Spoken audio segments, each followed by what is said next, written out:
इतना अच्छे से स्वागत करने के लिए। दोस्तों, टाइम बहुत कम है और छोटे से मैं छोटी सी अपनी सफर की शुरुआत बताऊंगी आप लोगों को। सेफ शॉप में आने से पहले दोस्तों मैं एक हाउसवाइफ थी। मेरे हस्बैंड इंडियन आर्मी में है और मैं ये नहीं कहूंगी कि जिंदगी कंप्रोमाइज में कट रही थी, क्योंकि आप सभी को पता है इससे बाहर की दुनिया में सरकारी नौकरी एक बहुत बड़ा मायने रखता है। दोस्तों, हस्बैंड सरकारी नौकरी में और फादर इन लॉ भी सरकारी नौकरी में और मैं उनकी इकलौती बहू। ख्वाहिशें कहें तो सारी पूरी ही हो रही थी, लेकिन सोच नहीं थी हमारी इससे ज्यादा की। ये लगता था कि सरकारी नौकरी है, सैलरी आ रही है, कपड़ा, अच्छा घर, अच्छा खासा खाना मिल ही रहा है और बड़े सपने थे ही नहीं हमारे पास। दोस्तों, एक दिन ऐसा हुआ कि सेफ शॉप मेरी जिंदगी में आंधी की तरह आया और तूफान की तरह मैंने ज्वाइन कर लिया। दोस्तों, बिना कुछ सोचे समझे मैंने इसको ज्वाइन कर लिया। मैंने ये नहीं सोचा कि कैसे काम होगा, किसको ज्वाइन कराऊंगी। मैं एक हाउसवाइफ हूं, मैं तो किसी को नहीं जानती, मैंने कुछ भी नहीं सोचा।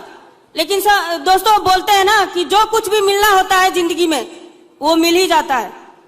सर, आज मुझे भी लोग बोलते हैं कि तुम्हारी किस्मत बहुत अच्छी थी और मैं वाकई बताती हूँ आप लोगों को कि मेरी किस्मत सचमुच बहुत अच्छी थी, क्योंकि अगर ये अपॉर्चुनिटी मेरी जिंदगी में आई तो मेरी किस्मत से ही आई।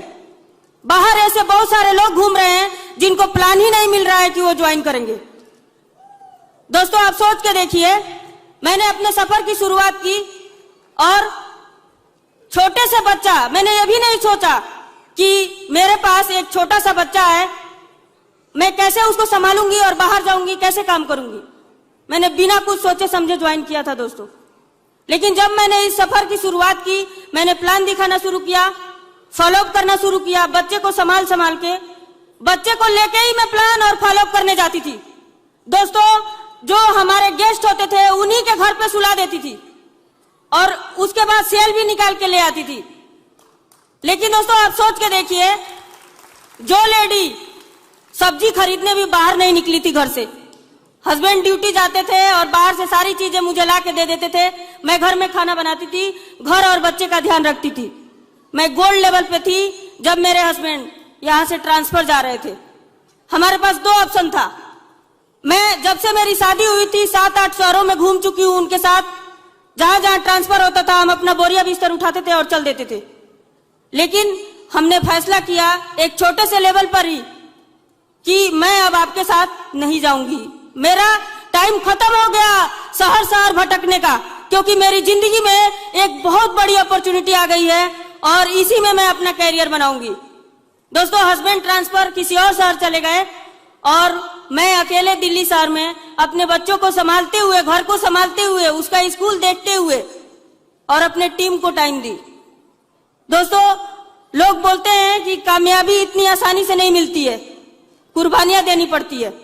मैंने भी दी है, लेकिन इस दौरान मुझे हजारों लोगों ने मना किया। मुझे बहुत सारे लोगों ने बोला कि कंपनी नहीं रहेगी, नहीं चलेगी, भाग जाएगी, लेकिन एक पल के लिए भी मुझे डाउट नहीं हुआ। आज मेरे ही साथ मेरे लेवल पे मेरा एक डाउनलाइन संदीप कुमार, जो रांची से रूबी लेवल का प्रमोशन लिए हैं, इनको अच्छे से याद है। जब मैं इनका सेल ले रही थी, जब मैं इनकी ज्वाइनिंग करवा रही थी, मैंने इनको कहा कि संदीप, मैं भी गोरखपुर की हूं और आप भी गोरखपुर के, आप मेरे पे बिलीव करो और ज्वाइन करो।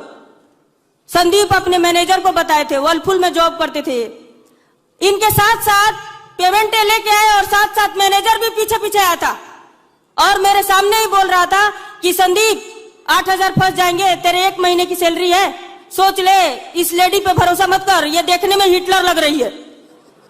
मैंने बोला कि हिटलर ही हूं, क्योंकि स्कूल और कॉलेज में जिन लड़कियों के ग्रुप को मैं हैंडल करती थी, जिन दोस्तों के साथ मैं रहती थी, उस ग्रुप को कोई भी लड़का आंख उठा के नहीं देखता था दोस्तों। और वहां भी सारे लोग बोलते थे कि इनको लीड करने वाली एक हिटलर है जो आंधी की तरह आती है। तो सिर्फ आंधी नहीं, तूफान हूं मैं। संदीप भी इतना कॉन्फिडेंस में था मेरे साथ साथ, वो बोला कि छोड़ो मैनेजर साहब, जाएगा तो 8,000 ना, जाने दो।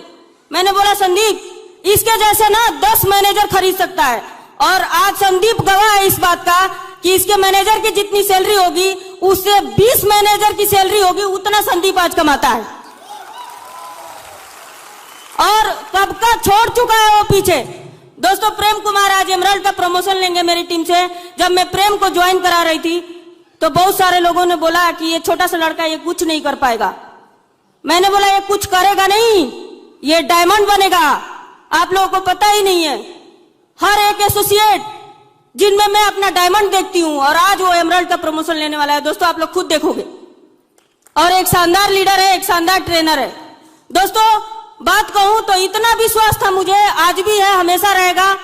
जितना मुझे भगवान पे विश्वास है उतना मुझे सेफ एंड सॉफ्ट कंपनी पे विश्वास है। मैं कहीं कमजोर पड़ी, मैं धीरे चली, मैं तेज चली, लेकिन छोड़ नहीं सकती मैं कभी। ना छोड़ के गई हूं, ना हिम्मत हारी हूं, ना हारती हूं कभी, और ना पीछे हटती हूं। दोस्तों, कुछ दिन पहले मुझे कुछ लोगों ने बोला कि क्या हो गया, आजकल दिखती नहीं है। मैंने बोला कि क्यों, दिखती तो हूं, आप लोग देखते नहीं हो। बोले नहीं मैडम, हम ही नहीं थे। मैंने बोला तो वही बताओ ना, शेर के पैर में कांटे चुभ जाएंगे तो अब कुत्ते राज करेंगे क्या? दोस्तों, इस सफर के दौरान मुझे एक पल को भी शक नहीं हुआ।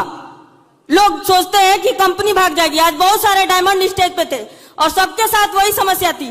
लोग बोलते हैं कंपनी भाग जाएगी, चेक नहीं देगी, कुछ चेक देगी उसके बाद नहीं देगी, कुछ प्रोडक्ट हैं, कुछ प्रोडक्ट सस्ते हो गए हैं, कुछ बहुत महंगे हैं, कौन लेगा। ये सब आता है ना, बात फील्ड में सबके साथ आता है। लेकिन दोस्तों, कुछ भी हो, हमें आगे बढ़ना था, हमें डाउट नहीं होना चाहिए, हमें शक नहीं होना चाहिए। हमें हमेशा विश्वास रहा अपने आप पे, अपने सीनियर्स पे, अपने कंपनी पे, अपने मजबूत सपोर्ट सिस्टम पे। एक पल को भी निशु कुशवाहा को शक नहीं हुआ। दोस्तों, और मैं एक बात और बता देना चाहती हूं कि जिसको शक होता है ना, उसकी तो बीवी भी भाग जाती है। आप लोग पता करके देखना। दोस्तों, मैं थैंक्स कहना चाहूंगी अपने खूबसूरत शानदार टीम को। 200 से 300 लोग आज मेरी टीम से इसमें बैठे हुए हैं। समय बहुत कम है, रांची वाले, और थैंक यू सो मच दोस्तों, आप लोगों ने मुझे इतना प्यार दिया। और मैं सबसे बड़ा शुक्रगुजार हूं एक लेडी जिसके अंदर इतना दम है, जज्बा है, जुनून है, जोश है, जो पीछे नहीं हटती है। तो सिर्फ अपने मेंटर्स लोगों को देख करके, हमारे गुरु लोग इतने दमदार हैं। मैं एक ऐसे टीम की हिस्सा हूं, रॉयल्स, जिसका नाम ही है रॉयल्स। हमें बोल रहे थे कुछ लोग पहले, मेरे रिलेटिव के एक आदमी बोल रहे थे कि आप बहुत रूड बातें करती हैं। मैंने बोला देखो, सच्चाई तो कड़वी लगती है, कुछ सच्चाई बातें थी, रख दी थी। मैंने बोला सुनो, जो लॉयल है ना उसके लिए लॉयल हूं मैं, और जो लॉयल है ना उसके लिए लॉयल ही हूं मैं, क्योंकि एक ऐसी टीम की हिस्सा हूं मैं जिसका नाम रॉयल्स है। राजाओं की तरह रहना जानते हैं हम लोग, शान से जीते हैं अपनी जिंदगी को। दोस्तों,